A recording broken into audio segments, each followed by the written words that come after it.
harus dikirim ke satu tempat. Kita harus dibawa ke satu tempat, jangan dibayangkan orang lain. Anda yang dibawa, Anda yang dimandikan oleh orang-orang, Anda yang dikafani oleh orang-orang, dan saat itu pun Anda diangkat di atas kepala orang-orang. Jangan berbangga Anda tidak jadi kemanten saat itu. Anda akan dibawa ke alam barzah, Anda akan dikirim ke kubur. Sadarlah saat itu Anda di atas kepala manusia dan hanya Anda mendengar suara yang indah jika Anda ahli iman. Orang yang bersama kita mengucapkan kalimat indah, La ilaha illallah, La ilaha illallah, La ilaha illallah, La ilaha illallah, La ilaha illallah. Ketahuilah, jika ahli iman yang dibawa di atas kepala manusia mendengar la ilaha illallah, terhibur hatinya dan alangkah bahagianya. Akan tetapi jika dia bukan ahli iman, dia akan menyesal, kenapa aku tidak bisa mengucapkan la ilaha illallah di hatiku. Dia akan dikirim ke alam barzah. Anda, kami akan dikirim ke kubur, dan kita pun dibawa oleh orang-orang. Sadarlah. Dan setelah kita sampai di kubur, orang-orang ternyata sudah menyiapkan kita liang lahat. Di situ telah digalikan oleh orang-orang buat kita. Dan tidak lama kemudian orang ada yang memeluk kita, ada yang merangkul kita, dan itu ternyata rangkulan untuk melepaskan kita di kubur. Kita akan dibawa, dimasukkan ke kubur dengan pelan, dan dimasukkan ke kubur dengan pelan. Mana kasur empuk yang pernah kita bangga-banggakan, mana mobil mewah yang kita bangga-banggakan, mana rumah megah yang kita bangga-banggakan itu. Jika ada yang berpesan kepada anak istrinya, tolong bawakan aku bantal yang empuk, tidak akan dibawakan, karena itu bukan milik Anda lagi. Anda tidak berhak lagi memiliki itu semua. Dan yang akan Anda bawa justru yang pernah Anda berikan di saat Anda hidup, bukan yang Anda simpan. Anda akan masuk liang lahat. Sadarilah ini. Anda akan masuk liang lahat, dan wajah yang di saat Anda dicaci orang marah, di saat Anda diejek orang marah karena Anda merasa dihinakan, ketahuilah wajah yang Anda sombongkan saat itu ternyata harus ditarik kainnya dan ditempelkan ke bumi, tanah asal kita, ditempelkan kita ke bumi. Dan setelah itu pelan ada orang yang menabur di atas kepala kita dengan debu, 1 kali, 2 kali, 3 kali, dan setelah kita 3 kali bukan taburan, tapi akan ditumpahkan air tanah di atas kepala kita, ditumpahkan tanah dan ditumpahkan tanah, sehingga yang kita ketemukan adalah gelap gulita di alam kubur.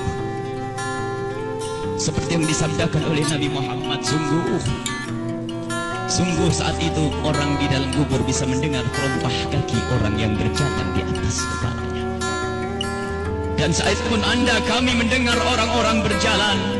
Anda dan kami mendengar orang yang melangkah semakin lama semakin jauh. Dan ternyata hanya tinggal beberapa orang, itu anak-anak kita, itu istri kita, itu suami kita. Dan mereka pun ternyata tidak mau bertahan lebih dari setengah jam.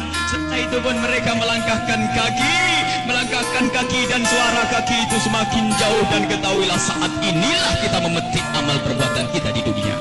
Saat inilah kita akan merasakan apa yang pernah kita tanam waktu kita hidup di dunia.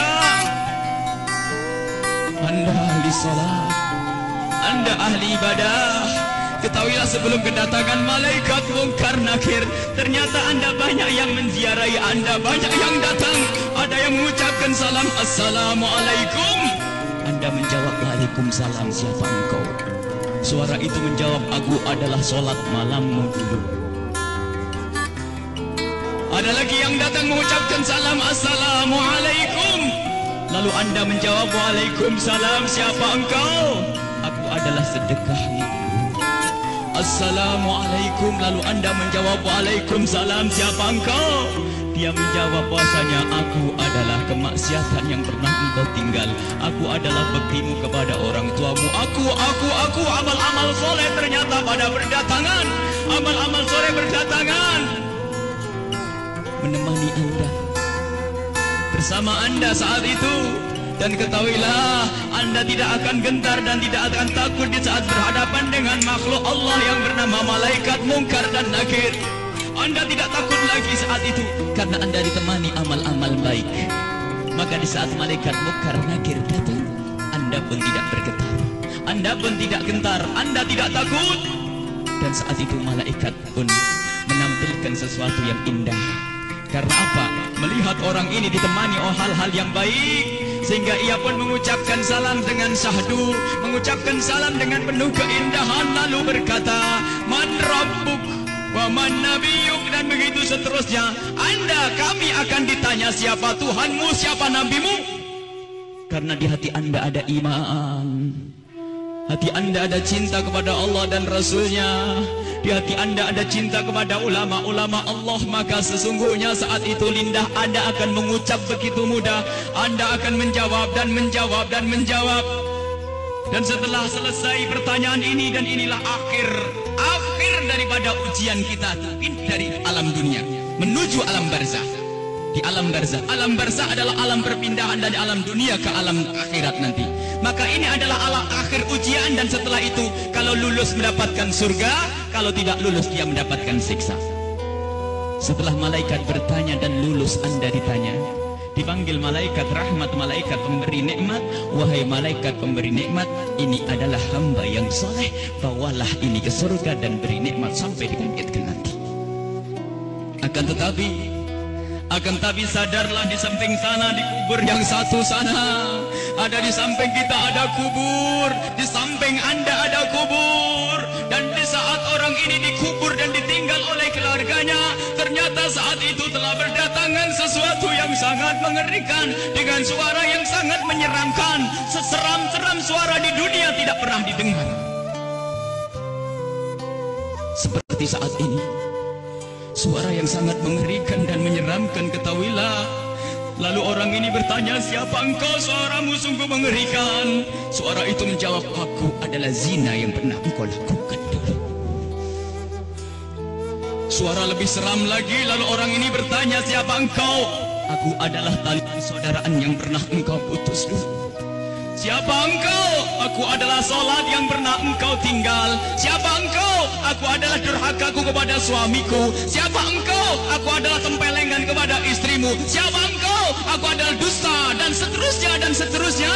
Kalau orang ahli maksiat sungguh saat itu ditemani oleh amal-amal jeleknya, dan saat itu sudah takut dan takut dan takut sebelum kedatangan malaikat Munkar Nakir. Semoga Allah menjaga kita dari didatangi oleh amal-amal jelek. Akan tapi kita semua punya amal jelek. Ya Allah, ampuni dosa kami. Jangan sampai ini semua hadir di saat itu, ya Allah. Ya Allah. Kemudian malaikat Munkar Nakir datang. Bagaimana ya kalau ini kita? Malaikat Munkar Nakir datang dan bertanya. Rupanya orang yang sudah ketakutan ini melihat malaikat semakin takut, sehingga ditanya tidak bisa berucap sepatah kata pun, tidak bisa mengucapkan apa-apa. Dan saat itu malaikat memukul, menyiksanya. Dan ketahuilah, pukulan malaikat ini seperti yang disebutkan dalam satu hadis, jika dipukulkan ke dunia, maka dunia ini akan hancur dan isinya. Dipukulkan kepada kita kalau kita ahli maksiat, dipukulkan kepada siapapun yang ahli maksiat. Dan saat itu setelah selesai diuji dan ditanya, maka malaikat ini berkata kepada malaikat penyiksa, wahai malaikat pemberi siksa, ini hamba Allah yang bermaksiat, siksalah dia hingga nanti dibangkitkan. Ini yang harus senantiasa kita hadirkan. Kenapa Rasulullah pernah memerintahkan, aktsiru min dzikri hadzimil ladzat, sering banyaklah menyebut kematian, agar kita sadar bahwasanya kita juga akan mati, lalu mempersiapkan kematian ini. Al-kayyisu man dana nafsahu lima ba'dal maut. Orang cerdas itu yang mempersiapkan untuk kehidupan setelah mati. Seorang sahabat bertanya kepada Nabi Muhammad, ya Rasulullah, ayyun nasi akyas, orang apa yang paling cerdas ya Rasulullah? Dijawab, aktaruhum lil mauti dzikra, yang paling sering menyebut kematian, yang paling sering mengingat kematian. Wa ahsanuhum lima ba'dahu istidada, yang paling banyak untuk mempersiapkan setelah kematian itu adalah orang-orang cerdas. Dan ketahuilah, siapapun yang selalu ingat kematian itu akan semakin indah tingkah lakunya. Jangan dianggap kalau ingat kematian orang ini akan cemberut. Jangan dianggap kalau orang kematian dia akan selalu muram. Tidak. Orang yang selalu keingat kematian akan semakin indah di dalam berinteraksi dengan sesama. Dia tahu bahasanya senyum kepada istri itu pahala, maka dia akan sering senyum. Dia tahu bahasanya menghargai suami adalah pahala, maka dia akan menghargai suami. Dia ngerti bahasanya tegur sapa, sopan santun, saling kasih dan cinta kepada tetangga itu menghadirkan pahala, maka dia akan bersopan santun dan bersaling kasih. Maka orang yang sering mengingat kematian itu akan menjadikan dia semakin baik di dalam kehidupan ini. Kalau ternyata ada orang mulutnya tajam, tangannya suka mukul orang, yakinlah bahwa dia lupa bahasanya dia akan mati, atau ingat mati tapi tidak sadar bahasanya itu semua akan dituntut setelah kematian. Maka mari kita mengingat kematian agar hidup kita semakin indah di dunia ini. Semua yang kita lakukan di dunia ini akan kita petik buahnya di akhirat. Udhkuru aktiru min dzikri hadimil ladzat. Hadis yang diriwayatkan oleh Imam Tirmidzi dan Ibnu Hibban. Bahasanya, perbanyaklah engkau menyebut kematian. Bahkan banyak sekali Rasulullah memerintahkan satu amalan tujuannya agar mengingat kematian, termasuk ziarah kubur. Fa innaha tudzakirukumul maut, karena ziarah kubur itu mengingatkan orang-orang yang mengingatkan kita kepada kematian. Menyebut orang yang telah mendahului kita dalam iman, mengingatkan kita kepada kematian. Membaca manaqibnya orang-orang saleh itu juga mengantarkan kita agar ingat kematian. Bisakah kita menyusul kepada Imam Syekh Abdul Qadir Al-Jailani? Bisakah kita bisa menyusul Syekh Imam Al-Haddad? Bisakah kita menyusul Sayyidina Al-Baqi Al-Muqaddam dan seterusnya? Ingatlah kematian. Bahkan sampai di saat hendak tidur Rasulullah selalu mengingatkan, hendak tidur ingatlah mati, hendak tidur ingatlah mati. Sehingga disunnahkan kalau orang hendak tidur menghadap ke kiblat sebisa mungkin, lalu meletakkan pipinya di atas telapak kanannya sebisa mungkin. Kalau tidak dibalik, yang penting menghadap kiblat. Dan saat itu jangan lupa untuk membaca zikir, membaca subhanallah seperti yang diajarkan oleh Rasulullah kepada Sayyidat Fatimah Az-Zahra, membaca subhanallah 33 kali, alhamdulillah 33 kali, Allahu Akbar 33 kali, dan membaca doa-doa yang lainnya hingga mata ini tertutup, tertidur dalam keadaan berzikir. Ketahuilah orang yang tertidur dalam keadaan berzikir, jika ia dibangunkan kembali oleh Allah sepanjang ia tidur, ia mendapatkan nilai pahala.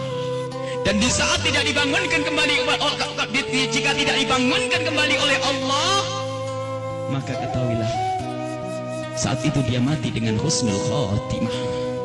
Husnul khatimah, mati dalam keadaan iman. Maka dari itu, ayo kalau hendak tidur persiapkan untuk mati, karena kita tidak tahu bisa bangun kembali atau tidak kita di saat kita tidur. Apakah bakal dibangunkan lagi oleh Allah atau tidak? Sungguh orang tidur seperti orang mati. Digunjing orang, tidak tahu barangnya, diambil tidak tahu, dan seterusnya. Dia adalah seperti kematian. Maka dari itu kalau hendak tidur persiapkan untuk mati. Jangan sampai kita lelap dalam tidur di saat kita lagi asik mendengar satu lagu, katanya lagu pengantar tidur. Apakah tidak takut jika anak kita lagi mendengar satu lagu pengantar tidur, tak taunya anak kita tidak bangun lagi? Kita tidak tahu ternyata yang didengar adalah hal yang semacam itu. Mau kemana dia nanti? Mau tidur bermaksiat, mau tidur gunjing orang, mau tidur memutus tali persaudaraan.